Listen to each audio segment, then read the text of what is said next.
Hi guys, this is Misty. I wanted to send out this video on the COGAT interpreting the data. As everybody knows, we had a crazy day on Tuesday. Driving was not good on the roads. And then of course the snow day the next day.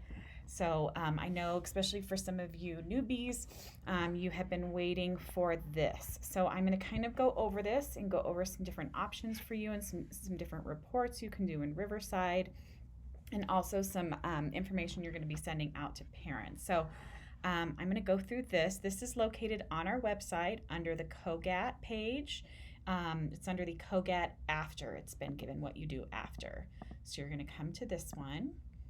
Okay, so I always put this picture here because bear with me, this is not the most exciting presentation ever. So good luck. So COGAT, we use Form 7, which is the most updated form. They also have Form 8, but it's pretty much the same thing. We're just able to use that online when we switch to that. This test is designed to measure both general and specific reasoning abilities. The development of these abilities begins at birth and continues through early adulthood. We have 3 reasons why we give the COGAT. The first one, and most important one, is to help teachers adapt their instruction. So they can look at their goals, their methods, their resources they're using to help their students with their programming. The second one is to provide an alternate measure for cognitive development. So this is the only universal screen that we use for cognitive in our district. We have a lot of achievement data, observations, performance data, but this is the only one that we can use that is group administered. Third one is to identify students whose levels of academic achievement are substantially lower or higher than expected given their COGAT scores. So we're not just looking at students through this for gifted education. You also want to make sure that you're working with your SPED providers, your ELD teacher, and anybody else in the building, maybe your RTI team, 504 person, whoever that is.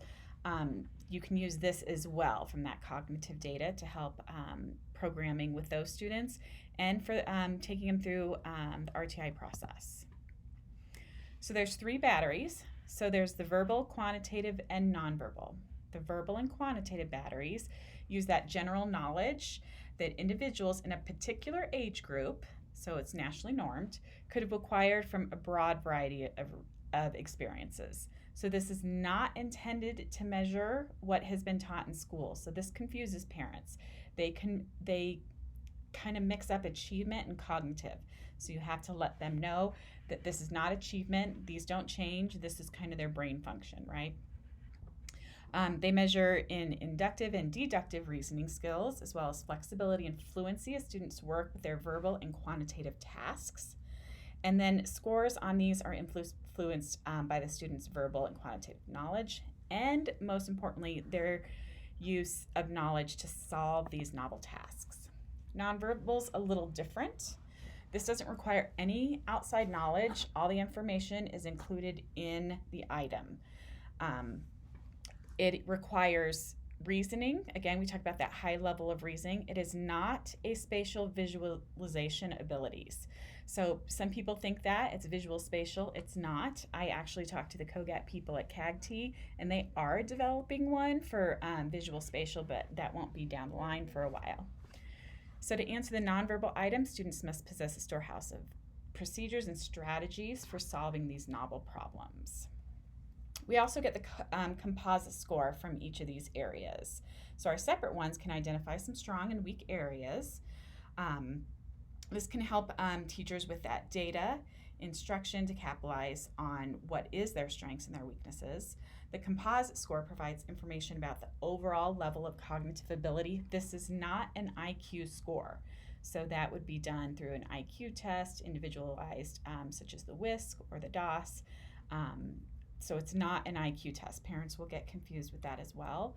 When we're looking for qualifiers for identification, we only use the verbal, quantitative, or nonverbal age percentiles. We don't use the composite. Now, if there is a small chance, and this happens every year, there's usually a few, where all of the verbal, quantitative, nonverbal are less than 95, and then the composite is 95. In that case, then we can use the composite. So if you think you have that one, go ahead and contact your lead and we can help you through that. So then you're going to have the scoring. So when you're looking at the scoring, there's a few different scores that it's going to show you, those raw scores. So the first one they have as an option is the standard age score. This we use mostly if you're doing the Iowa Acceleration Scale. That's one of the scores we use to convert that they ask for within the Iowa Acceleration Scale. We also have the STAY-9s. Those are given in age and grade. And then this is the one we use for identification, for the percentile rank. So they do age and grade. We use age. So you only want to use the age percentile when looking at identification and looking at qualifiers. The grade 1 percentile rank can be good information for you, especially if you're looking for a student who might be, you're looking at accelerating, grade accelerating or subject accelerating, but we don't use that for a qualifier. We're always going to use the age percentile rank. When you're looking at that interpretation, so students who score lower than the 45th percentile, so that's that national age percentile, they're going to require instruction that builds upon their interests. In other words, the student's interest is the vehicle to teach other skills, which I think is funny because that's what is good for all students too. We know that. They're going to need structure, direct guidance, and a slower pace oftentimes. And they might have weaker listening comprehension skills. They need concrete examples, modeling, hands-on activities, encouragement to develop reasoning skills. Okay. Students who score in the middle to above average range, so if you're looking in the 45th to the 85th national age percentile, will require instruction that focuses on concrete examples, building towards understanding into more abstract concepts. So they will need help in transferring newly learned knowledge into other learning tasks. They often benefit from direct instruction in areas such as note-taking, diagramming, planning use of time, breaking down some of those really complex problems, especially like in math. Research shows that students on average ability are often overlooked in groups. So you want to make sure with these students that they're not being left out because they're not on the low end or the high end. Really thinking about what their scores mean and how you can use that in the classroom if that matches some of your other data. Students who score in the 85th percentile and above are going to require that academic challenge. So this can be accomplished through lots of different ways, lots of different programming that we talked to you guys about using materials design for gifted learners. Some of them are going to need instruction at a higher level than their age mates. And then when grouping, opportunities need to be made available to them so that they're learning something new every day. Okay. So please note, students who score at the 95th percentile or above, not in the cutoff, but it kind of is a cutoff, on one or more of the batteries will have the identification process started for them. So let me say that again. So if a student has a 95th percentile or above on verbal, quantitative, or nonverbal, that automatically starts the identification process for you. As Dr. Robin Carey used to say, they did not score that high because they had their Wheaties that day. Okay, so we're going to take them through the whole process. And I'm going to be sending an email about that a little bit later. So you can also look at the ability score. So if you click in here, this will take you to the COGAT website. I'm not going to show it to you because for some reason it isn't working for me. I hope it's just a glitch on my computer because I've been having some issues with that. But parents can click in here, teachers can click in here. This is a great tool to use. I know some of you are going to want to do some training with your teachers on how to use these scores and looking at that data. This is a good place to start with that. So you go in and the student will always have their profile of their test. So it could be 2B, Q+, and if you put that in, it's going to give you a nice profile, talk about some of their strengths, what their weaknesses might be, what would be good for them in the classroom to use. I know that teachers, if given the time to look at those, can be really helpful. Okay. So using the web-based system. So I'm going to walk you through a couple of things right here, specifically what you should download, what do the different reports show you, that type of thing. All right, so on this one, You can go ahead and click into here. Now at this point, if you know how to do all of this stuff, you can skip ahead a little bit. Okay, but we're going to go into our data manager. You're going to sign in. Okay, so we're going to go to reports. All of you had your key to turn in, so most of you should have your access to them already. So many of you have already printed out the student narrative profile. I had a video that I sent out last week on that, so if you want to refer to that email, that should be on the website as well. So we're doing the COGAT 2019, so some of you who've had some scores from before, okay, but we want 2019. There's some different ones here. So if you're looking, there's student roster, multi-measures, list of student scores. This is the one that you printed out. There's a group roster. So this is something that you can play with and see what's helpful. This one right here, list of student scores. If you click into here, I'm going to show you what that looks like. Well, not really going to show you because of privacy, but then you can click in here. Let's just say you want to do 2nd and 3rd grade. Hit apply. You can do the confidence bands or just do the single data point. The confidence bands just so kind of that range that it's in. Here are all those scores, right? Age percentile, age day 9, grade percentile, grades day 9, universal scale score, and then there's which is the composite, and then the standard age score. You can use this or you don't have to use this. Like I said, we use this mostly for the Iowa Acceleration Scale. And then down here we also have our local percentiles, but don't do anything with that or worry about that right now. Okay. Sort direction, A to Z, however you want that done. Remember, always want age scores. That's what we're going off at, age scores. I have to select a building, so I'm going to select Bear Canyon. Go all the way down to apply, and you can do it by class. Let's say I just want Bruce's class.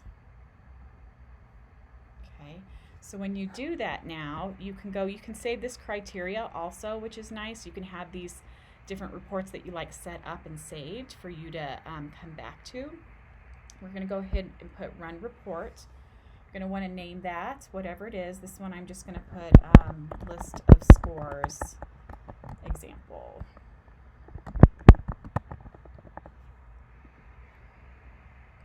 Okay, so now if we go back up here, if you look up top, this is the saved criteria. So this is where you can save the different ones. It's easier so you don't have to keep entering all of these in every single time. You can save those, which is always nice. But I'm going to go over here to the report library. Okay. So you can see I've been playing around with it. It'll say if it's pending, if it's running. It's going to take a long time if you do a lot of students. I'm sure you've seen that with the student profile. So if I clicked in here, and I don't want to because it will show students' names, but it gives you a nice list of students. So you get about like 8 or 9 on each page. That's a lot easier. This is also one that you're going to want to use when you do your data dig. So I just kind of wanted to show you that. But feel free to go in here, play around with some of these different reports. Those are the major ones we use. And with that one we just did, you can also use that to turn into an Excel spreadsheet, which is really nice using that way as well. Okay, we're going to go back to here. Okay, so schools, most of you have already done this. We'll distribute the profile narrative report to parents with the letter of explanation. That was sent out last week. And there's the directions again for printing that report, and we also have the video that I did. Then you're also going to place a paper copy of the profile narrative report in the CUME folder, as we're still trying to figure out how much is paper and how much is electronic and IC. So for now, print it out, put them in the CUME folder. I used to have an EA who would ask if I needed any help. I would give it to her and say, there's no hurry on this. Can you just get these in when you can? And that was very helpful. Okay. What if there are no scores for students? So this happens, there's a variety of reasons. They could have had the birthday was wrong. If that happens, they won't give you a score. If they didn't answer enough questions on the different batteries, you might not get scores for those students. So you might just get scores in verbal and quantitative and nothing in nonverbal. That's probably why. Or if you don't get anything all together, they either didn't answer enough on all of them, or it was their birthdays wrong. So what you want to do is you're going to call Houghton Mifflin, this number, choose these options, and they'll look in to see with your test to see why.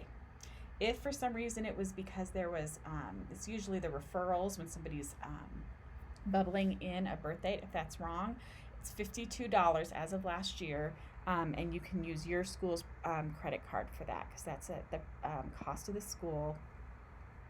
Okay, so thinking about this, so beyond compliance, how might you use this data in your school? I know a lot of you are making plans to meet with your identification team and also to meet with grade levels. So think about how you can use either this video or some of these reports in this process to talk with them. Sharing with parents, teachers, and support staff, right? Your ELD teacher, psychologist, all that information. What role does that play in the response to intervention process? Okay. And where do you house this data? So basically that's saying, are you going to hand that out for teachers to have? You're going to keep it in a working folder, that type of thing. So if we were together, I would have you brainstorm this at your table.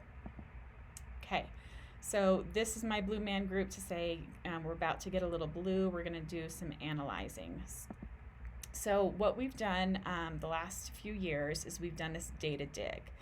So if you would like to do this now, you absolutely can. You're going to pause the video and go and print out the list of student scores. So that's the one that I showed you before in the video. You can go ahead and look that one up to print out the list of student scores and then come back. Okay, so we're back. Data dig. So let me make this a little bigger for you. So we will go over this in more detail in November, but some of you want to get a jump on this already, I know, so I'm going to go through it just very quickly for you if you want to. So when you look at the list of student scores, and here's the directions to print those out. Okay, you can also use the student roster report. This one, if you don't have them to print out and you'd rather put it in an Excel spreadsheet, you can do this one and then turn it into Excel. Okay, so the first thing you're going to do is you're going to go through the reports and highlight any age percentile scores in any of the batteries, remember verbal, quantitative, or nonverbal, or even the composite score that is in the 95th percentile or above. Okay, I would do that with a highlighter, so maybe a green. These students that you highlight are being referred for the identification process from their scores. And I'm sending that email out with information I'll show you in a second, specifically on how to do that. You're going to send your parents the school's referral form for them to fill out. Let them know that they will need to mark the school as who referred the student. Okay. Then at this point, you're going to enter their names onto the ID spreadsheet. So you're going to enter them in, and then as the parents fill out the form, that's going to be coming up on your responses one. But for now, you can start putting their names on that spreadsheet that you've already started with your referral students. If you have a large number of referral students going through this process, please email your first point of contact, and we can set up a time to come out and support you at your school. I would say a typical amount would be anywhere from 20 to 30 referrals. If it starts getting too much and you need support, let us know and we will help. Okay, the second thing we'd like you to do is after you've done all of those, we want you to choose a different color highlighter, go through the report and highlight any age percentile scores in any of the batteries or the composite score that is in the 85th percentile or above, so the 85th to the 94th basically. These students, you're going to want to dig a little deeper by looking into their other data. So I would look at iReady, I would look at CMAS scores depending on their age, looking at any other achievement scores, maybe talking with their teacher, what is their class performance like, that type of thing. If the additional data is strong, then some of these students might need to be taken through the identification process. Okay? At the very least, you can have these data conversations with the teachers so that they can help mine for potential. Here are just some resources that you can use too. It has some information and of course some strategies. Those are just a few. The third step in this process, and I would do this with your SPED team with a different colored highlighter, go through the report and highlight any age percentile scores in any of the batteries or composite score that is in the 25th percentile or lower. So along with their team, you'll want to dig deeper with these students by connecting with their teachers, interventionists, SPED team, social worker, counselor, who's ever working with that student to see what that student might need, and if you can use these scores in that RTI process. If a student's data includes age scores that indicate a possible gifted learner and a possible struggling learner, you may need to take the student through the gifted identification process, as well as collaborate with your SPED team to explore the possibility that the student is a twice exceptional learner. Okay, so that was a very quick way. Usually we walk through this when we're with you guys, but that's a very quick. Here's how we do that data dig. We will go over this again with more detail in November as well. Okay, so the other thing I wanted to show you was I'm going to be sending an email out that talks about sending this communication right here. If you click in here, it's going to come up with this information. So any students that score in the 95th percentile or above, you're going to want to send this to them. This isn't a letter, even though it looks like a letter. You're going to want to copy this and put it into the body of an email. And then what you can do is you can use the BCC option for parents so that you don't have to do individual ones. Okay, so this kind of walks you through that whole process, and you're also going to CC Natasha on that email. And then, of course, like we talked about before, you're going to enter that child's information on the ID spreadsheet and then start gathering that additional information. Okay, so that's it for the presentation. If you have any questions, feel free to contact your lead or first point of contact. Thanks, guys. Stay warm.